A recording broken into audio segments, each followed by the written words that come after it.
नारियल के तेल में बस आधा नींबू डालिए और महीनों तक झाड़ू पोछा और सफाई से फुर्सत पाइए। नमस्कार, आर्यस वर्ल्ड में आप सभी का स्वागत है। आप लोग कैसे हैं? आशा करती हूँ आप लोग बहुत अच्छे होंगे। तो फिर से एक नई टिप्स के साथ में मैं आप लोगों की सेवा में हाजिर हूँ। तो देर ना करते हुए हम शुरू करते हैं। सबसे पहली टिप्स हमारी बहुत ही यूजफुल है। जैसे कि हम लोग क्या करते हैं, गर्मियों में हो या सर्दियों में, आटे को कभी भी ऐसे हम गलती से रख देते हैं। कभी ऐसा होता है, ध्यान नहीं रहता है और कटोरी में रख के हम बाहर भूल जाते हैं, तो देखिए कितनी सारी चींटियाँ इस पे चढ़ जाती हैं। अब इन्हें निकालने के लिए हमें बहुत ज़्यादा दिक्कत करनी पड़ती, नहीं तो हमें इसे आटे को हटाना पड़ता है। तो इसके लिए आपको किचन से थोड़ा सा नमक ले लेना है। जो हम डेली यूज में नमक खाते हैं उसी को इस तरह से डाल देना है। जैसे हम नमक डालेंगे तो आप देखेंगे थोड़ा सा हमसे ज़्यादा गिर गया, लेकिन इस तरह से जैसे डालते हैं वैसे चींटियाँ बहुत तेज़ी से भागने लगती हैं और तुरंत के तुरंत, ये 5 मिनट भी नहीं लगेगा, सारी चींटियाँ इस आटे से बाहर हो जाएंगी और उसके बाद में आप आटे को यूज में ले सकते हैं। तो चलिए इसे आप सुरक्षित कैसे रखा जाए वो भी आपको दिखाते हैं। देखिए 5 ही मिनट नहीं हुआ है, हमारी सारी चींटियाँ एकदम बाहर निकल गई हैं।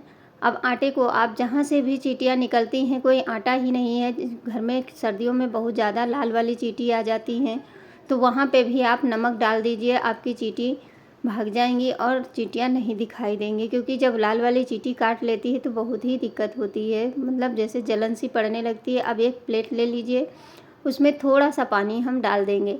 पानी डालने के बाद चाहे आटा हो या रोटी हो, आप इस तरह से रखेंगे तो चींटियाँ बिल्कुल भी नहीं चढ़ेंगी और आपका खाना भी सुरक्षित रहेगा। बढ़ते हैं अपनी अगली टिप्स। जैसे कि हम कभी भी फ्रीज़र में बड़े बर्तन में बर्फ़ जमाते हैं तो क्या होता है, ये बर्तन हमारा उसी में चिपक जाता है, फिर छुड़ाने में बहुत ही दिक्कत होती है। तो इसके लिए आपके पास बड़े वाले मोटे वाले कड़े जो बेकार हो जाते हैं, उनको रख करके उसके बाद में आप रखेंगे बर्तन, तो आप एक साथ में 2-3 बर्तन रख सकते हैं। बढ़ते हैं अगली टिप्स। देखिए जैसे वॉश बेसिन के पास में हम साबुन ऐसे रखते हैं हाथ धुलने के लिए। अब सभी के घर में साबुन तो यूज होती ही है, तो इस तरह से रखने से हमारा वॉश बेसिन बहुत जल्दी से गंदा हो जाता है। अब इसको हम साफ़ करेंगे, मतलब डेली तो साफ़ नहीं कर सकते हैं। फिर उसके लिए हमें क्या करना है, इस तरह से हमारे जैसे डब्बे के ढक्कन टूट जाते हैं, फिर डब्बा भी ख़राब हो जाता है और ढक्कन भी। तो ढक्कन को हमें फेंकना नहीं है, इस ढक्कन को ले लीजिए। अब इसमें हमें चाहिए 4-5 रबड़, जो पतली वाली रबड़ होती है, इस तरह से रबड़ को ले लेना है और इसे ढक्कन के ऊपर हमें लगा देना है अच्छे से। मतलब 4-5 रबड़ आराम से लगा दीजिए, इस तरह से बहुत आसानी से लग जाती हैं। और इसके बाद इसके ऊपर हम रख देंगे, जैसे साबुनदानी नहीं है तो आप ये छोटा सा काम करके, देसी जुगाड़ लगा करके आप साबुन रखेंगे तो आपकी साबुन भी नहीं ज़्यादा गलेगी और ना ही आपकी वॉश बेसिन गंदी होगी। चाहे बाथरूम में रखना चाहें बाथरूम में रख सकते हैं, नहीं तो इसे आप वॉश बेसिन पे भी रख सकते हैं। तो आशा करती हूँ ये टिप्स आप लोगों के ज़रूर काम आने वाली है। तो चलिए अब इसको हम रख करके दिखाते हैं। आप किचन में भी साबुन रखने के लिए यूज कर सकते हैं। ये ढक्कन वैसे तो हम फेंक देते, टूटा हुआ ढक्कन यूज भी नहीं करते, लेकिन ये हमारे बहुत सारे काम बना देगा। अब यहाँ पे रख दीजिए, उसके ऊपर आप साबुन को रख दीजिए। इससे आपकी साबुन ना गलेगी ज़्यादा और ना ही आपकी वॉश बेसिन गंदी होगी। तो चलिए देख लेते हैं हम अगली टिप्स। और हाँ, आप लोग कहाँ से वीडियो देख रहे हैं, किस गांव किस शहर से, मुझे कमेंट करना बिल्कुल भी ना भूलें, ताकि मैं आपका धन्यवाद कर सकूं। तो इस तरह से हम रख देंगे। अब जो नींबू है, ये नींबू हमारा जैसे हम लेके आते हैं, इसको हमें आधा नींबू चाहिए। तो सबसे पहले तो इसको हम थोड़ा सा इस तरह से गोल गोल घुमा देंगे शेल्फ पे, ताकि इसमें से रस ज़्यादा निकले। इस तरह से करने से आप कभी भी नींबू ऐसे डायरेक्ट काटने के बजाय इस तरह से थोड़ा सा हाथ से इस पर घुमा देंगे तो आपके नींबू से बहुत ज़्यादा रस निकलता है। चलिए अब हम इसका छोटा सा टुकड़ा कट कर लेते हैं, मतलब चौथाई भाग हमें चाहिए। अगर आपको ज़्यादा की ज़रूरत है तो आप ज़्यादा ले सकते हैं। यकीन मानिए बस इतना आधा नींबू आपके पूरे घर की महीनों तक छुट्टी कर देगा सफाई करने के लिए। अब हमें क्या चाहिए, दूसरी चीज़ जो है वो नारियल का तेल। अब जितनी मात्रा में आपको नारियल तेल लेना है उतना ही नींबू का रस लेना है। देखिए 1 चम्मच भर के हम नारियल तेल ले लिए हैं।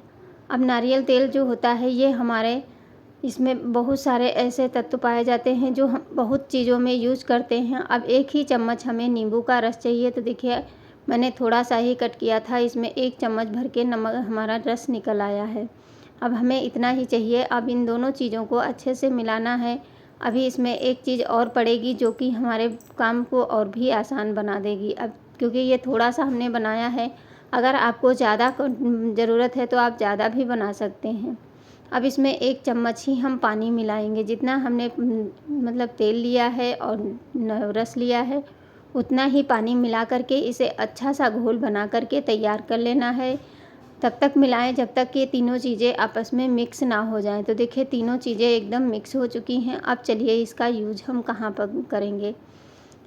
तो इसके लिए हमें चाहिए एक सूती कपड़ा। अगर सूती कपड़ा नहीं है तो टिश्यू पेपर ले लीजिए मोटा करके। इस तरह से हम 4 परत में कर लिए हैं।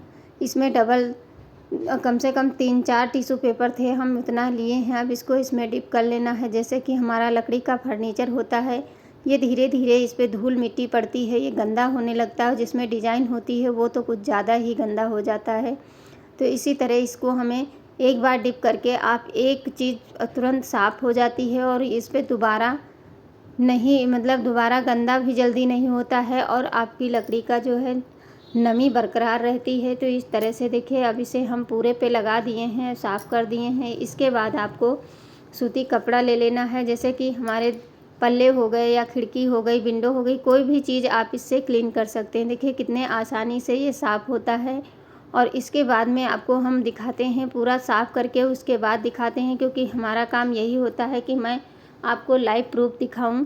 तो देखिए पूरा दरवाज़ा आप देख सकते हैं कितना गंदा है और ये सिर्फ मैंने एक साफ़ किया है। कितने अच्छे से चमक आ गई है, शाइनिंग आ जाती है। आप कोई कपड़ा ले लीजिए साफ़, उससे आप इसको पोंछ दीजिए। इससे क्या होगा, धूल मिट्टी भी नहीं जमेगी। आपको लग रहा होगा कि तेल लगने से धूल ज़्यादा जमेगी, लेकिन बिल्कुल भी नहीं जमेगी। जो हमने इसमें नींबू डाला है, नींबू में हमारे जो खट्टापन होता है, तो एसिड के वो चलते हमारे जो फर्नीचर होते हैं वो साफ़ रहते हैं और गंदे भी नहीं होते हैं और इसकी नमी भी बनी रहती है। तो देखिए पूरे को हमें इस तरह से साफ़ कर दिया है। अब देख सकते हैं कितना अच्छे से सफाई हुई है। अब आपको महीनों तक इसको पोंछने की आवश्यकता नहीं है। एक-एक डिज़ाइन आपको आराम से दिखाई देगी। जितनी भी गंदगी थी सारी की सारी साफ़ हो जाती है। तो उम्मीद करूँगी ये टिप्स आप लोगों को ज़रूर पसंद आएगी। अब जैसे ये देख सकते हैं, ये हमारा जो बेड है, इसका तकिया है, कितना ज़्यादा गंदा है। अब आपको इसमें थोड़ा-सा हमने जो है टिश्यू पेपर हमारा ख़राब हो गया था तो हमने कपड़ा लिया है, सूती कपड़ा लेना है। अब इस तरह से इस पे लगा देना है। चाहे जितनी गंदगी सालों की जमी होगी वो तुरंत की तुरंत साफ़ हो जाती है। आपको बहुत ज़्यादा मेहनत करने की आवश्यकता नहीं पड़ती है। बस इसी में डिप करके सारा पानी निचोड़ देना है, मतलब जितना है। उसके बाद में आपको सफाई करना है। जितना हमने बनाया था इतने में आपको एक पल्ला और 1-2 बेड आप आराम से साफ़ कर सकते हैं। जैसे सोफ़ा हो गया, कोई भी फर्नीचर ऐसा होता है जिसमें डिज़ाइन बनी होती है, उसको साफ़ करने में हमें बहुत ही दिक्कत होती है, लेकिन ये चुटकियों में हो जाता है। देख सकते हैं कितने अच्छे से ये सफाई करता है। इस तरह से आप पूरे घर के फर्नीचर को साफ़ कर सकते हैं। कोई भी चीज़ होगी तो वो तुरंत के तुरंत साफ़ हो जाती है। देखिए कितने अच्छे से, ये बहुत पुराना हमारा बेड है, उसके कितना जल्दी से साफ़ होता है। अब आगे देखिए ये जो हमारी प्लाई होती है, प्लाई के अलमारी के ऊपर प्लाई लगी होती है, इसमें डिज़ाइन बनी होती। तो आपको क्या करना है, डिज़ाइन जिस तरह से है उसी तरह से कपड़े को हमें घुमाना है। बस देखिए जितनी भी गंदगी होगी सारी की सारी एकदम साफ़ हो जाती है। अब इसे हमें सूखे कपड़े से पोंछ करके आपको दिखाते हैं। जितनी हमने साफ़ की है उसको देख लीजिए और जो नीचे का भाग है उसको आप देखिए कितनी गंदी है। तो उम्मीद करूँगी ये टिप्स आप लोगों को ज़रूर पसंद आएगी। धन्यवाद।